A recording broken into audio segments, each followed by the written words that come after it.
valandų maždaug. Ir išklausom pradžiai mano kolegos bičiulio Remigijaus. Ir labai fainai, kad jisai sutiko ateiti papasakoti ir pasidalinti savo patirtim ir savo žiniom viena įdomia tema. Tai išklausom jo, pasidarysim turbūt pertrauką ir darysim visokius interaktyvius dalykus fainus. Tai labai kviečiu įsijungti diskusiją, turbūt daugiausiai pasimsim tiesiog tokiu būdu. Okay? Joks. Sveiki, malonu matyti gausiai susirinkusius. Nežinau, ar bent kažkiek buvote informuoti apie temą, apie kurią šnekėsim, bet bus savo sukeltas dėmesio sutrikimas, kai simptomatika būna iš esmės ADHD, bet atvejis nėra tas genetinis. Pradžiai šiek tiek apie mane. Aš kompiuterių mokslo bakalaurą baigiau Brunelio universitete, ten buvo logo, bet jis dabar dingo kažkodėl, tai va ten. Dabar dirbu kaip projektų vadovas ir statistikos vystytojas valstybės duomenų agentūrai. Ir visas šitas aprašymas turbūt kelia klausimą, ką aš čia iš viso veikiu. Iš tiksliųjų mokslų, tikslusis darbas ir atėjau į socialinio mokslo paskaitą. Tiesa yra tokia, kad socialinis mokslas ir tam tikros šakos visada buvo labai įdomu. Ir aš, kai studijavau, turbūt daugiau valandų praleidau skaitydamas apie socialinį mokslą, negu tai, ką turėjau iš tikrųjų skaityti, kad egzaminus išlaikyčiau. Tai nebuvo pats geriausias išlaikymas. Nebuvo ir pats blogiausias. Per tą aistrą arba hobį socialiniam mokslui susipažinau su tokiais veikėjais kaip Yuvalas Hararis, kuris žinomas dėl savo knygos Sapiens. Ar teko kam nors skaityti? Mažokai. Nežinau, ką veikėt su savo gyvenimais. Mes kitas knygas skaitome. Gerai, bet šitą būtinai rekomenduoju ir neteko žmogaus sutikti, kuris dar būtų nusivylęs. Ir susipažinau taip pat su kitais veikėjais, jų darbais ir mąstymais. Gal kas nors žinot, kas čia per asmo? Good. Čia Zigmundas Freudas, pasąmonės tėvas turbūt, vienas iš tų asmenų, kurie pradėjo viešinti šitą idėją, kad mes nesam savo kūno šeimininkai iš ties. Nors labai norėtume mąstyti kitaip. Ir dar vienas veikėjas, gal kažkas pažįsta taip pat? Darvinas. Taip, čia yra Čarlzas Darvinas, evoliucijos tėvas, kuris taip pat supažindino su ta idėja, kad mes čia netyčia neatsiradom kažkur iš kažkur, o vystėmės iš vienaląsčių organizmų per milijonus metų ir vieną dieną ta beždžionė tapo mes. Tai toks mano backgroundas. Šiek tiek prisiminsim, kas yra ADHD, Attention Deficit Hyperactivity Disorder, jeigu tai pažodžiui. Ir charakteristikos šito sutrikimo yra susikaupimo problemos ir dėmesio hiperaktyvumas. Atsiprašau. Mokslas turbūt prirašytų ir daugiau charakteristikų, bet šitos pagrindinės, apie kurias ir suksis visa diskusija šiandien. Taip pat noriu priminti, kad liga ir sutrikimas yra skirtingi dalykai. Liga, tokie būtų pavyzdžiai kaip vėžys, pavyzdžiui, ar kokia nors viruso infekcija, turi aiškias priežastis ir tam nereikia žmonių komisijos, kad nustatytum, kad pavyzdžiui kažkokia problema yra problema. Žmogus serga vėžiu, jis miršta, nereikia labai daug žmonių suprasti, kad čia yra problema, ne? Ir daugiau mažiau tai yra objektyvu. Kai sutrikimas, tokie dalykai kaip ADHD, OCD ir krūva kitų, neturi aiškių priežasčių, mes nežinom iš ties, kaip tai atsiranda iki galo ir tai yra daugiau mažiau subjektyvu. Ir kad tokius dalykus įtrauktumėm kažkokių problemų sąrašą, visada reikia žmonių komisijos, susirenka krūvelę stipriai edukuotų žmonių, o kartais ir nelabai, ir pradeda diskutuoti, ar kažkoksai elgesys, kuris būna labai stipriai nukrypęs nuo normos, yra probleminis ir ar tai reikia kažkaip tai gydyti. ADHD simptomai, susikaupimo problemos ir dėmesio hiperaktyvumas, kas iš esmės reiškia vieną ir tą patį, tiesiog taip, kad pagalvotumėm. Dėmesio susikaupimo problema vienai veiklai yra tas pats, kas dėmesio hiperaktyvumas daugeliu veiklų. Negali susikaupti vienai veiklai, splitini savo dėmesį daugybė veiklų, dėmesio hiperaktyvumas, susikaupimo problemos visiškai tas pats. Ir egzistuoja šių laikų labai moderni problema, turbūt daugelis susiduria, aš taip pat susiduriu ir turbūt nepažįstu žmogaus, kuris visiškai nesusiduria su tuo, kad atsisėdi kažką dirbti, tau reikia ar akademinis darbas, ar tavo darbas, už kurį gauni pinigus. Ir kodėl žmonės negali dirbti arba sunkiai gali susikoncentruoti, bet lengvai gali žaisti video žaidimus arba scrollinti telefone. Gal kas nors norėtų pabandyti atsakyti? Nes dopaminas greičiau išsiskiria. Greitą dopaminą gauna. Į tą pusę tikrai. Atsakymas yra stimulacija. Stimulacija yra kažkoks įvykis, kuris priverčia smegenis į tą įvykį sureaguoti. Tai būtent taip, kaip ir sakėt, video žaidimai ir scrollinimas turi daug aukštesnę stimulaciją negu darbas prie kažkokio popieriaus. Tai stimulacijos pavyzdžiai būtų sportas, gyvūnai, muzika, socializacija, maistas, meditacija, relaksacija ir užduočių baigimas. Čia yra tokios pakankamai natūralios stimulacijos pavyzdžiai, su kuriais mes gyvenam labai ilgai. Ir dabar norėčiau supažindinti su aukštos stimulacijos pavyzdžiais, iš kurių yra greitas maistas, video žaidimai, scrollinimas, orgazmas, ne seksas, nes pats seksas neturi tokio aukšto lygio stimulacijos, šiek tiek žemesnė, bet orgazmas turi labai aukštą, narkotikai, lošimai, pinigų leidimas ir pornografija. Ok, dabar bus įdomu jau. Gal aš pasitrauksiu į kitą pusę, kad būtų geriau matyti ir iš to galo. Paaiškinsiu šitą grafą, ką jį reiškia ir kas čia per dalykai. Čia yra stimulacijos lygis, kuo daugiau viršų, tuo aukščiau. Raudonesnė zona stimuliuoja, mėlynesnė nuobodu. Ir čia yra visos tos veiklos, kurias ką tik išvardinau, kaip natūralesnės stimulacijos veiklos, socializacija, gyvūnai, meditacija, relaksacija, užduočių baigimas ir keletą kitų veiklų, kurios tikrai yra nuobodu, kaip darbas. 90% žmonių sakys, kad darbas yra nuobodu, nieko neveikimas yra tikrai nuobodu ir, pavyzdžiui, namų ruoša tikrai yra nuobodu.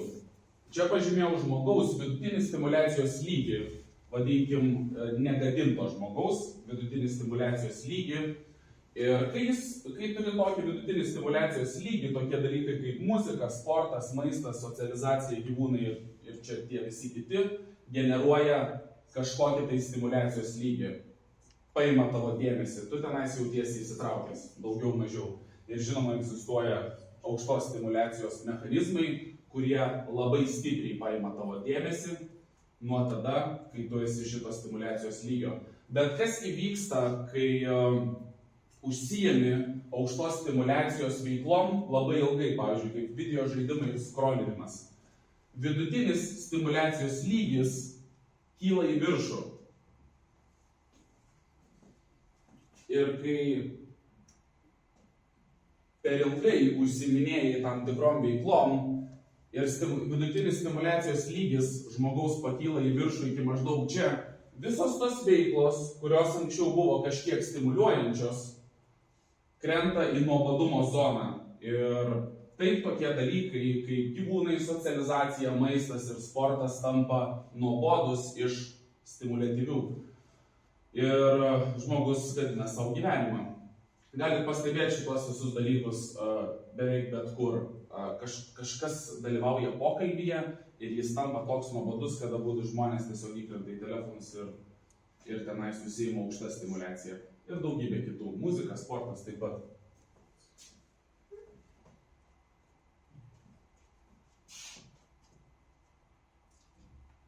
Scrollinimas ir video žaidimai. Raudonai žymėjau šitos dalykus nebereikalo, nes tai yra pavojingiausi šiai dienai, mano suvokimu, aukštos stimulacijos mechanizmai, nes jie yra pigus. Pavyzdžiui, jeigu sugrįž prie kažkokių aukštos stimulacijos veiklų, kaip pavyzdžiui lošimas, tu gali perstimuliuoti save lošiant, bet tu greičiau prarasi visus pinigus ir gyvenimą, negu perstimuliuosi save.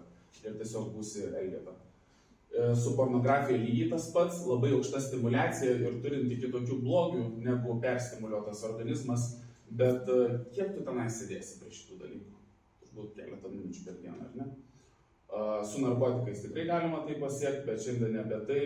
Orgazmas irgi 13 sekundžių, 15 sekundžių niekaip neužteks, kad pakelt savo vidutinį stimulacijos lygį viršų tiek, nes aukštos stimulacijos veiklos turi būti ilgai testinės, kad mes abusintumėm savo rewardų sistemą ir tai pakeltumėm stimulacijos lygį. Su greitų maistu irgi nelabai, nežinau, kiek tenais privalgysi. Ir būsi pilnas ir stimulacija baigsis. Todėl šiai dienai scrollinimas ir video žaidimai patys pavojingiausi, dėl to, kad tai yra pigu, tai galima daryti ilgą laiką, nesustojant, valandas, ką žmonės ir daro, ir visuomenė nežino, ar tai yra blogai. Niekas nėra įsitikinęs, ką aš čia darau. Čia scrollinu, kas čia tokio, ne? Žaidžiu žaidimus, kas čia blogo. Tarkim, kaip būtent video žaidimai stimuliuoja smegenis, tai per dopaminą, per adrenaliną, spalvos, konkurencija, tikslų siekimas, visi šitie mechanizmai, kuriuos žaidimų kūrėjai įtraukia į savo produktus, kurie stipriai paima žaidėjų dėmesį. Ir vienas iš pavyzdys būtų Lietuvoje gerai žinomas Counter-Strike. Liaudiškai dar žinomas kaip CS:as, 1.6, CSGO, nesenai virto į antrą. Ir Counter-Strike'as labai tipiškai stimuliuoja žaidėjus, varžovo eliminacija dopamino impulsas į smegenis, egzistuoja 5 varžovai, kai nušauni kiekvieną iš jų, žaidėjas gauna tokį dopamino boostą. Įtemptos situacijos, adrenalinas, šitas toksai subtilesnis ir daugybė žmonių net nepagalvoja, kad adrenalinas žaidimuose kabina, bet tikrai kabina, nes egzistuoja įtemptos situacijos, kai tu, pavyzdžiui, vienas lieki prieš 4 varžovus ir tu čia to iš visų kampų pradės bėgti ir tu turėsi juos visus sutvarkyti. Ir tie visi žaidėjai tikrai gyvena ant šito kablio, ant to adrenalino. Tada konkurencijos sistema, dar žinomas kaip rankingas, jie visi nori pasikelti kuo aukščiau ir konkuruoti su kitais ir kažkada papulti tą auksinį divizioną ir būti pačiais kiečiausiais. Labai efektyvus metodas prikabinti žaidėją prie žaidimo. Ir žinoma, įtraukiančios spalvos, spec efektai. Kai kurių žaidimų spec efektai yra tokie tikroviški, kad tu tiesiog žiūri filmą iš labai arti ir dar gali su juo kažką daryti. Tai akivaizdu. Yra pokyčių šiek tiek žaidimų priklausomybė ir mokslas žaidimų priklausomybę tyria šiek tiek labiau. Viena iš priežasčių, kad žaidimai su mumis yra kur kas ilgiau negu, pavyzdžiui, scrollinimas. Nuo pirmųjų konsolių, aš nežinau, 80-aisiais metais, turbūt iki pat šiandien jau turėjom labai daug laiko, kad galėtumėm biškį pabandyti susivokti, ką mes čia veikiam ir kodėl vaikai praleidžia valandas neatsiplėšę nuo kompiuterio, taip lygtais jie būtų radę kažką labai svarbaus gyvenime. Tai noriu parodyti vieną tyrimą, kurį atliko šitie mokslininkai iš Saudo Arabijos universiteto. Tyrimas labai šviežias, 2023 metų ir pavadinimas yra video žaidimų priklausomybės simptomai, mechanizmai ir gydymas. Šitie mokslininkai tyrė, koks yra stimulacijos lygis iš ties video žaidimų. Ir perskaitę kažkiek tai studijų rašo, many studies have shown that video game addiction leads to changes in the brain that are similar to those that occur in substance addiction and gambling. Tai mokslininkai nustatė, kad video žaidimų stimulacijos lygis ir žala yra panaši į tą, kurią sukelia narkotikai ir lošimas. Labai aukštos stimulacijos lygis. Ir taip pat tyrime publikuoja vieną iš tokių atvejų, apie kurį žmonės turbūt net nėra girdėję, bet jis yra siaubingas ir vertas paminėjimo, kad Pietų Korėjoje kažkada tėvai buvo suimti, nes jų 4 mėnesių kūdikis, dukra, mirė nuo išsekimo, kol jie žaidė Warcraft. Tai kolektyvas kėlė levelį ir kūdikis mirė nuo išsekimo, o nuo išsekimo mirė turbūt pati didžiausia, pati šlykščiausia mirtis. Tu tiesiog sėdi vienoje vietoje, kol tavo organizmui pristinga vandens ir kalorijų ir tiesiog numiršti kentėdamas va taip. Nežinau, kas gali būti žiūriau.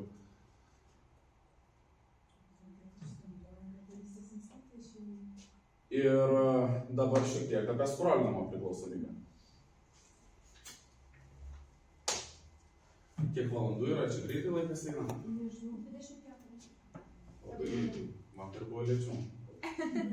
Ok, tada šiek tiek apie scrollinimo priklausomybę. Labai nauja, 14 metų, jeigu matuosim nuo Instagramo gimimo. Instagramas gimė 2010, orientuotas būtent į grafinius elementus, o ne kažkokį teksto skrolinimą. Teksto skrolinimas nėra labai stimuliatyvus, šiek tiek, bet nepalyginsi su nuotraukom ir video, arba dar kitaip vadinamais reelsais, trumpi video, jie su mumis apie 10 metų nuo kažkokių tai užuomazgų pradžios. Laiko tirti buvo daug mažiau negu žaidimams, kuriems tenais 40-50 metų. Ir visuomenė nemąsto apie tai kritiškai. Tai kaip jau minėjau, kartais kodą pasiklausi, skrolinu, akis įmerktos ir kas čia blogo? Kas čia blogo, ar ne? Pasiaiškinsim, kas čia blogo. Gal kas nors nori bandyti atsakyti klausimą, kodėl žmonės žiūri, kodėl tas trumpas video paima žmogaus dėmesį, tenais kažkokių tai 7 sekundžių pavyzdžiui. Ar yra kažkokio apmąstymo? Aš tik žinau, kad vaikų video netgi tam tikrom dalim kartu pagal smegenų tai užfiksuoja informacijos ir apdoroja, tai ten irgi yra, kad apie 7, apie 10 sekundžių, kad keistųsi kadrai tam tikrų metų. Nu taip, čia compilationai tokie rinkiniai, ar ne? Šoktus yra, tos reelsus yra žiūrėt, nes per juos greičiau atskleidžiama istorija kažkokia ten, ar ką ten nori parodyti, todėl žmonės labiau renkasi žiūrėti reelsus, o ne filmus, nes prie filmų žymiai sunkiau yra užkibti ir ten tiesiog yra greita ir pigu, kaip sako. Ir dar plus be viso to jie stebi, kas tau patinka ir atrenka tai, kas tau patinka. Bet čia gal ir su dėmesiu tiesiog susiję, kad kiekvienas paveiksliukas ir vis taip greitai keičiasi ir tavo tada dėmesys taip nenutrūksta. Gal stimulacija išėjo. Ok, įdomus svarstymai ir visi tą pusę. Nežinau, ar čia išeis man paleisti tą žaltį. Turbūt, kad ne, bet aš norėjau jums parodyti. Sorry. Reikia biškį garsą prisuk, nes katė garsiai kniaukia. O čia ne visas reelsas ar ten dar? Ten daugiau, čia kokią minutėlę pažiūrėsim. Aš jau patyrinau, ar nepatyrinau, žiauriai garsiai pradėjo kniaukšti, atėjausi. Aš išspoilinau atsakymą?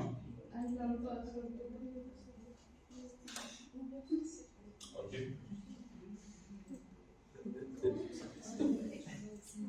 Toks gyvenimas. Bet pažiūrėjau. Bus fun anyway. Jo.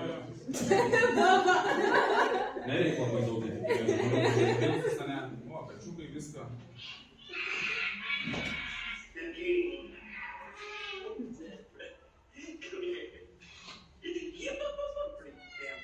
Shut the fuck! Are you dead? Kitty? Stop! Bitch, I got Roombas. I make a mess, they show up and clean it. Look at that. This one's extra large. Look at them burn there.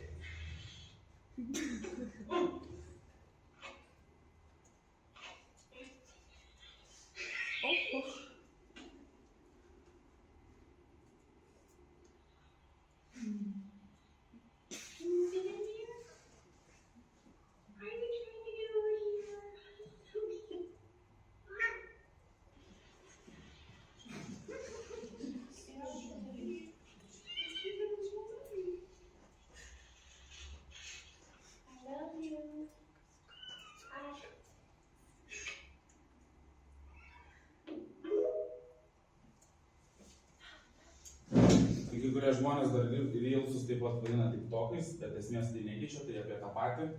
Kadangi išspoilinau jų atsakymą, tai ir prieisiu prie jo, kad reelsas, tas trumpas video, ta iškarpa, mūsų dėmesį prikausto todėl, kad tai yra labiausiai stimuliuojantis kažkokios, čia sorry už taipau šiandien nepataisiau, kažkokios veiklos momentas. Tai panagrinėkim, pavyzdžiui, šitą pavyzdį, kurį žiūrėjom, tokią veiklą kaip katės. Katės šiaip kainuoja pinigus, katės kainuoja pastangas, katės miega 15-20 valandų per parą, tai praktiškai tas padaras nieko neveikia. Ir iš esmės didžiąją laiko dalį tai yra nuobodus padarai. Ir per visą tą katės dienos egzistavimo ciklą yra kažkur 4, 5, 7 valandos, kai tas padaras kažką veikia, neguli. Bet ir tose veiklose tas padaras nėra labai įspūdingas dažniausiai, nes, žinai, stovi ant palangės ir žiūri į dangų ir tenais nieko nemato. Labai exciting, ar ne? Bet egzistuoja tie peak momentai, katės, kuri tau suteikia džiaugsmą, kažkas su jai vyksta, ar ne? Kažką jinai kvailo nuveikia, įdomaus, galbūt mielo. Bet visa tai kainuoja pinigus ir pastangas ir priežiūrą, kad tas padaras atneštų kažkokius tai laimės momentėlius, kurie stimuliuoja. Ir tie laimės momentėliai maždaug atrodo panašiai taip, ar ne? Štai, nežinau, turbūt kokios 4 sekundės, tai tas padaras miega 20 valandų ir 4 sekundės suteikia džiaugsmo, ačiū tau už tai. Ir čia dar vienas ar ne epizodas, kai tas padaras nieko daugiau neveikia, bet paskui atsikėlęs kažkaip tai palinksmina žmogų savo elgesiu, savo neįprastu elgesiu. Bet pointas, kad per, pavyzdžiui, tą veiklą, per katės auginimo ciklą mūsų organizmai pripranta, kad tu turi mokėti pinigus, tu turi prižiūrėti, tu turi sudėti kažkiek tai, tiek tai resursų, kad tas padaras atneštų kažkiek tai stimulacijos. Ir ką su mūsų... O, čia labai irgi bus garsiai, ne?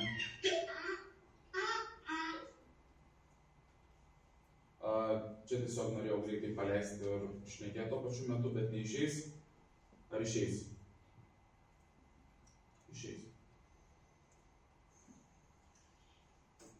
Bet ką mes padarom su savo smegenų sistemom, kai iškreipiam tą visą procesą ir tiesiog dideliais kiekiais konsuminam tuos stimulacijos piko momentus, tai tiesiog gaunasi piktnaudžiavimas savo rewardų sistemą.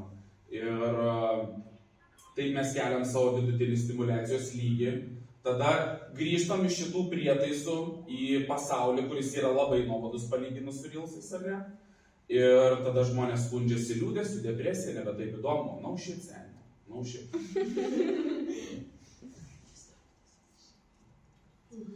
Papasakosiu vieną iš savo patirčių, kaip aš taip pat išsunkiau dalį džiaugsmo iš gyvenimo žiūrėdamas Reelsus ir visokius compilationus, kaip ir kiekvienas save gerbintis lietuvis vyras, aš be krepšinio gyventi negaliu.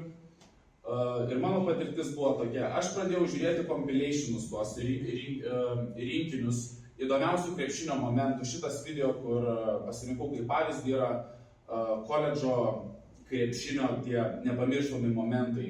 Nes krepšinis pakankamai taip pat nuobodus dalykas, jeigu imt visą procesą, ne, jie ten laksto iš vienos aikštelės gal į kitą, kartais nepataiko, grįžta vėl atgal ir kartais žaidimas eina tiesiog 20 minučių, niekas nieko nepadaro.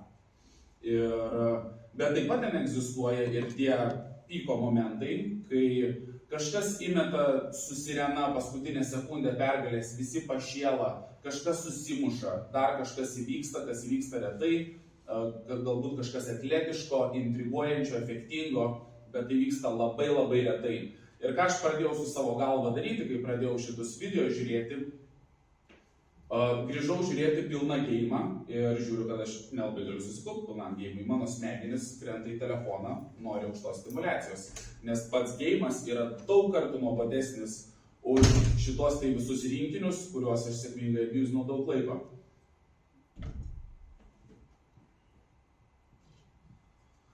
Tai tokia išvada ties šitais aparatais, kad tikrai įmanoma sukelti savo dėmesio sutrikimą, jeigu perstimuliuoji savo smegenis su aukštos stimulacijos veiklomis. Labai paprasta iš ties, kaip pagalvoja, ar ne? Tai va kitą kartą, kai kažkokie žmonės, draugai, nedraugai, sakys, kas čia tokio, galbūt būsit pajėgus atsakyti, kad tikrai kažkas yra. O ne kas čia tokio, nėra tokia jau nekalta veikla, mes tiesiog apie tai nesusimastom, nesigilinam, bet šiandien nusprendėm padaryti kitaip ir šiek tiek pasigilinti visą šitą reikalą. Taip pat noriu užsiminti apie ADHD perdiagnozavimo problemą, kuri jau susijęjant šiandien faktus turbūt darosi vis akivaizdesnė, kad žmonės iš tikrųjų sugadina savo dėmesio sutelkimo mechanizmus su aukšta stimulacija, kaip Reelsai ir gamingas ir dar kažkas, Tada nueina tirtis dėl ADHD ir sako, negaliu susikaupti. Ir medikai sako, okei, imk amfetaminą. Tvarkoj. Šviežias tyrimas, žurnalistas 2023 metais Didžiojoje Britanijoje, neturėdamas jokio sutrikimo, ėjo į klinikas ir tiesiog sakė, kad jam yra blogai iš esmės. Ir atrado 3 privačias klinikas, kurios iš vieno vizito, kuris truko apie 50 minučių, nustatė jam ADHD sutrikimą ir pasiūlė medikamentų. Ir tada jisai dar perklausė nacionalinės sveikatos tenais instituto, kaip iš tikrųjų turėtų vykti šito sutrikimo nustatymas, kiek laiko tai turėtų trukti. Tai trunka dažniausiai ilgus mėnesius, daug vizitų, yra gilinamas į žmogaus gyvenimo istoriją, vaikystę, į lifestyle, į visus šitos dalykus. Egzistuoja ilgas procesas, ilgas protokolas, po kurio žmogui tu diagnozuoji dėmesio sutrikimą. Bet privačios klinikos elgiasi priešingai, nes yra finansinė iniciatyva perdiagnozuoti. Ta klinika, kuri užrašys sutrikimą, dažniausiai būna ir ta, kuri duos vaistų. Tai pas tave ateina potencialus subscriberis, kuriam tu toj pardavinėsi amfetaminą ir ką tu tipo nepaimti pinigų. Kamo, net taip veikia kapitalizmas.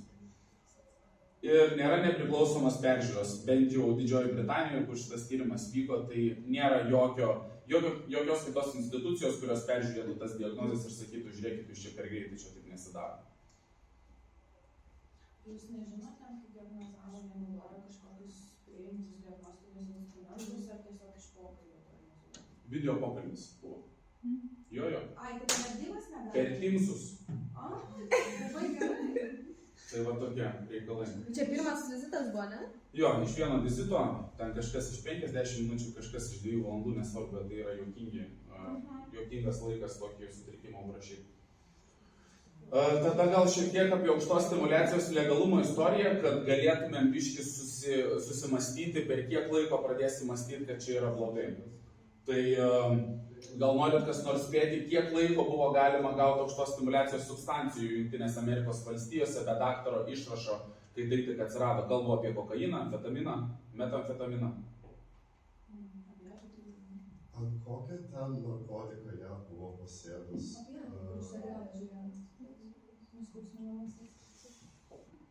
Žiūrėjot, oksikotinas ten buvo. Apie skaitus. Ne. A kas? Aš man atrodo, ne. Reiktų pažiūrėti, kuri ten ta grupė narkotinių medžiagų, bet jisai analitikas, man atrodo, taip jeigu mediciniškai žiūrint, nes jį, žinai, Painkiller, tą serialą, kur čia buvo išleistas 5 gal serijos, ne? Žinau, bet nežiūrėjau jo. Bet čia pagal tikrą istoriją, kaip Amerikoje išleido oksikotino, sukūrė labai stiprią analgetinę medžiagą farmą ir paleido ir grinai užsuko į tą piramidinį tinklą, tą padarė, pritraukė belekiek ne farmacininkų, o tiesiog marketingistų, kurie visus gydytojus, visus farmacininkus skatino išrašinėti ir pasodino, ten krizė absoliuti buvo, nes žmonės tapo labai greit priklausomi, nes ta medžiaga, užsieniečių mes būtų aptarnėjom, ta medžiaga liktais 400 kartų už kokainą stipresnė. Ta prasme, addiction prasme. Ir pasodino ten keletą miestų stipriai ant priklausomybės. Supratau. Tai kas norėtų pabandyti spėti, pavyzdžiui, atsirado kokainas ir kiek metų Jungtinėse Amerikos valstijose galėjai gauti be jokio išrašo, tai nusipirkai lotę? Kas turi kitų skaičių? 50. Kas dar nori kokį skaičių? Gerai, turim čia visokių skaičių. Tai amfetaminas buvo pardavinėjimas benzedrino pavadinimu, tai buvo inhaleris, kurį įtraukė, ar ne, dujinę medžiagą, ir galėjai 50 metų gauti, kaip kažkoksai nuėjai į vaistinę, man reikia to, ačiū, daužau amfetaminą. Tada kokainas, brandinis pavadinimas buvo Coca-Cola, išlikęs iki šių laikų, 60 metų galėjai gauti kokainą, kiek tik tais norėjai, kol vieną dieną išėjo kažkoks tai teisės aktas, kuris uždraudė tą medžiagą tame gėrime, gėrimas vis dar su mumis, bet jau be kokaino. Ir metamfetaminas, brandinis pavadinimas buvo desoksinas. 80 metų metamfetamino galėjai gauti be mediko išrašo, nuėjęs į vaistinę ir tenais maždaug nori pasijausti geriau. Ne? Tai pamastymui tokie dalykai, kurie šiai dienai jau tipo yra mums akivaizdus, truko tiek metų kažkur tenais, kad susivoktumėm, kad tiesiog greuna žmonių gyvenimus, smegenis ir bendruomenę. Tai kol mums daeis, kad tas aparatas, telefonas ir video žaidimai turi panašią potenciją, tai nežinau, kas čia gali būti. 50 metų, 100, 150 metų ir daugiau. Niekas nežino. O pavyzdžiui, prieš amfetaminą senais laikais arba prieš kokainą Amerikoje diskutavo panašiai kaip tipo, kas čia tokio, kad aš dedu savo kažką į nosį. Čia tipo maždaug kaip lašiukai nuo slogos. Dedu ir viskas, tipo, žinai. Tai tokios buvo juokingos diskusijos, kurias mes šiandieną jau priimam kitaip ir nežinau, kiek laiko reikia šnekėti apie telefonus ir žaidimus, kol suprasim, kad reikalai yra rimti. Čia ką tik apie tai pašnekėjau. Nėra viskas labai juoda, bet nėra ir labai šviesu. Egzistuoja 3 šalis, kurias man pavyko rasti, kurios turi kažkokių tai mąstymų į tą pusę. Tai pirma yra Taivanas. Taivane gali gauti iki $1600 baudos, jeigu tavo vaikai naudojasi elektroniniais aparatais per ilgai. Ką tai reiškia, tenais turbūt vietinė valdžia klarifikuoja, bet toks įstatymas egzistuoja, tokia nuobauda egzistuoja. Tada Prancūzija. Prancūzija, man rodos, praeitais metais vasarą priėmė įstatymą, su kuriuo turėsi patvirtinti savo amžių, jeigu norėsi naudoti socialiniais tinklais, tai bus toks ID čekas, kaip pavyzdžiui lošimo namuose. Ir įstatymas planuoja pradėti veikti už 3 metų. Bus labai įdomu pamatyti, kaip jiems seksis. Ir ES lygių labai gerai, kad tokios šalis kaip Prancūzija pradėjo apie tai mąstyti, nes jeigu egzistuoja kažkokios šalis, kurios gali nuo savęs įtakoti visą ES politiką, tai Prancūzija yra viena jų, ir galbūt Vokietija, ir galbūt Lenkija.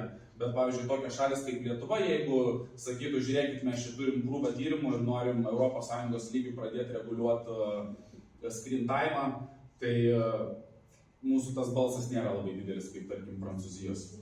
Ir su griežčiausiom reguliacijom dirba Kinija. Kinijoje vaikai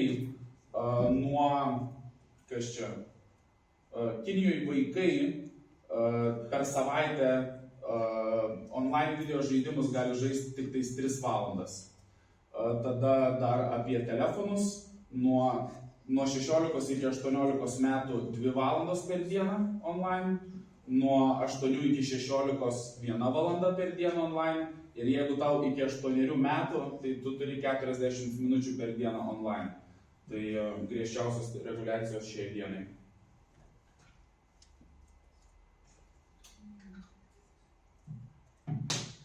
Tada galim pakalbėti, kaip įvyksta reguliacija. Pirma, visuomenės susirūpinimas, tada politikų dėmesys, nes tie žmonės nori būti išrinkti, jie stebi visuomenės nuotaikas, kas populiaru tarp mūsų, apie ką visuomenė šneka, kokie mūsų susirūpinimai, jie apie tai pradeda šnekėti savo rinkiminėse kampanijose, nori būti išrinkti.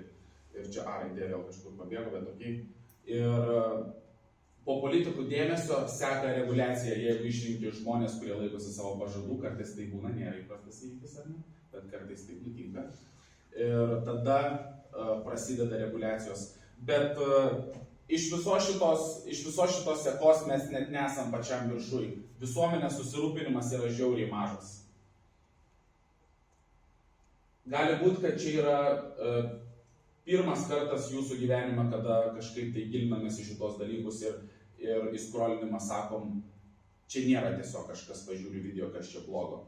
O daugybė žmonių taip mąsto labai ilgai per savo gyvenimus. Net nesusimasto apie tai. Tarkim, yra toksai dalykas, kai kažkoks žmogus prieina ribą gyvenime ir sako, žinai, kad turbūt esu perstimuliuotas arba perstimuliuota ir noriu sumažinti tą savo normalios vidutinės stimulacijos lygį, kad tokie dalykai kaip sportas, gyvūnai ir meditacija man vėl teiktų malonumą. Ir kas laukia tokio žmogaus? Laukia abstinencijos periodas, tie metimo simptomai, kurie pasireiškia kaip irzlumas į agresiją. Šitas ant mažų vaikų žiauriai gerai matosi. Atimi Counter-Strike'ą iš jaunuolio ir draskosi, jis taip artasi. Intensyvus aukštos stimulacijos noras, tai čia dėmesio sutrikimas. Iš karto sodini save prie vidutinės ir mažos stimulacijos ir tos smegenys, aišku, prisimins aukštą. Tada nerimas ir depresija, nuobodumas, padidėjusi socialinė izoliacija, toksai įdomesnis, nes kai žmonės pripranta prie technologijų ir telefonų, jie tenais pripranta kurti, pavyzdžiui, naujus ryšius. Ir nelabai atsimena iš tikrųjų, kaip kuriasi nauji ryšiai be telefono. Labai paprasta kažkokius tai romantinius santykius pradėti Tinderį ir nebereikia to gyvo interaction ar kažkas tokio. Ir kai pakankamai laiko tai darai, sužaloji save iki tiek, kad be to nebelabai atsimeni, kaip daugiau elgtis. Noriu susirasti antrą pusę, bet nenaudosiu tam telefono, kaip man pradėti pokalbį, kai kurie žmonės klausinėja, nes nebeatsimena tiesiog. Ir dėl to egzistuoja padidėjusi socialinė izoliacija ir tada, kai žmogus vėl pradeda iš naujo mokytis tų visų mechanizmų, kurie galėtų jam padėti socialinėje aplinkoje, šitas simptomas dingsta. Ir žinoma, sutrikęs miego režimas. Visus šitus simptomus traukiau iš 2 websaitų, iš kurių vienas vadinasi gamepucis.com. Tai pagal patį pavadinimą, kai kas labai rimtai vertina iš tikrųjų video žaidimų priklausomybę, tiesiog yra atskiras websaitas, kuris demonizuoja video žaidimus taip, kaip tai čia būtų cigaretės arba kažkokia dar kita toksinė aukšta stimulacija ir tiesiog kleidina žodžiu vaitingai, kas iš tikrųjų labai daug pasako. Ir finalų iš esmės tiesiog paminėti ir užtvirtinti, kad šita priklausomybė yra labai subtili. Krūva žmonių tau sakys, čia nieko tokio, žiūrėk, čia tiesiog telefonas arba čia tiesiog žaidimai. Problema tame, kad niekad nebuvom sukūrę tokio įrankio, kur iš esmės į save nieko nededi, bet sukūrė tokią aukštą stimulaciją, kad iš esmės narkotikų poveikiui. Iš esmės tokia aukšta stimulacija prilygsta narkotikų poveikiui. Tai bus labai sunku mums įsiderėti su valdžia ir reguliacijom, kad tai taip pat yra problema. Tada visuomenė mano, kad ekranai yra nekalti, šitą minėjau jūs 5 kartus. Šitas trečias labai svarbus tenkina tingių tėvų interesus. Iš ties galima matyti daugybę situacijų, ilgai jų nereikia ieškoti, kai tiesiog tėvai duoda savo vaikams kažkokį tai telefoną arba žaidimą ir jie tiesiog užtyla, ramybė namuose. Nebereikia galvoti, kaip su juo užsiimti, nebereikia galvoti, kaip tas žmogus augtų ir tobulėtų ir nedegraduotų. Davei telefoną, įjungi žaidimą, ramybę ir tyla. Tai prieš tingius tėvus irgi labai sunku diskutuoti, nes jie pritempinėja visus tos dalykus. Oi, kas čia blogo, oi, kas čia blogo. Ir paskutinė priežastis dėl to, kad ekranai ir monitoriai iš esmės yra visur. Daugybė žmonių ginčysis prieš tai ir sakys, žiūrėk, aš nieko negaliu padaryti, va čia savo vaikams aš duodu žaisti, nes anyway visur yra monitoriai. Kad ir ką tu beveiksi, vis tiek sėdėsi prie monitoriaus ir tipo maždaug nėra skirtumo, ar tu ten žaisi ar kažkokius darbus dirbsi. Bet skirtumas yra didžiulis, ką tu veiksi prie to monitoriaus. Ir tai yra pabaiga. Dėkui, kad išklausėte.